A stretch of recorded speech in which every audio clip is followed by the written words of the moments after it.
Do you see in the near future or in the long term na Pilipinas naman ang gagawa ng mga ganitong bagay? Darating din ba yung panahon na parang we really develop a specific product entirely coming from the Philippines?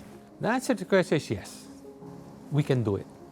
Now, that industry you were talking about and all the other industries should work with the government, whether it's DTI or DOST. This is on the development side.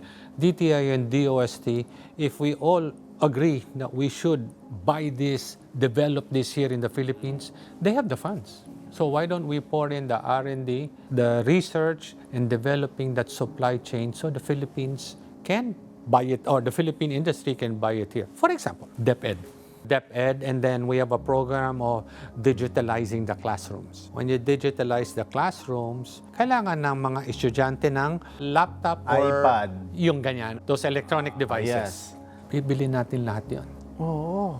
At branded pa kung saan-saan. And it's millions of pieces na.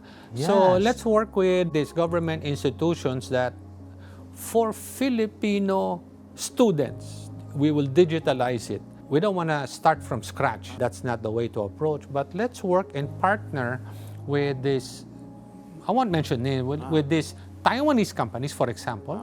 Let's attract them here to the Philippines. Let's bring them here, not as a trading company, but as a manufacturing company, employing Filipino, of course, Filipino workers, and have that technology transferred here in the Philippines.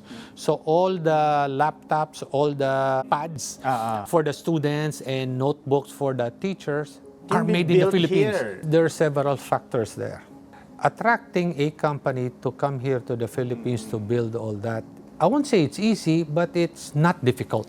Yeah. Because we have the market. Yes, yes. We do have the market, and we are social capital, social media. So we have that, and our students, only a few percentage have these electronic devices that can be digitally connected. Mga Kanet 25, this is Cesar Vallejos of Open for Business. For more updates, just click the subscribe button and follow us on Net25 social media pages at Net25 TV and at Net25 Entertainment Facebook pages.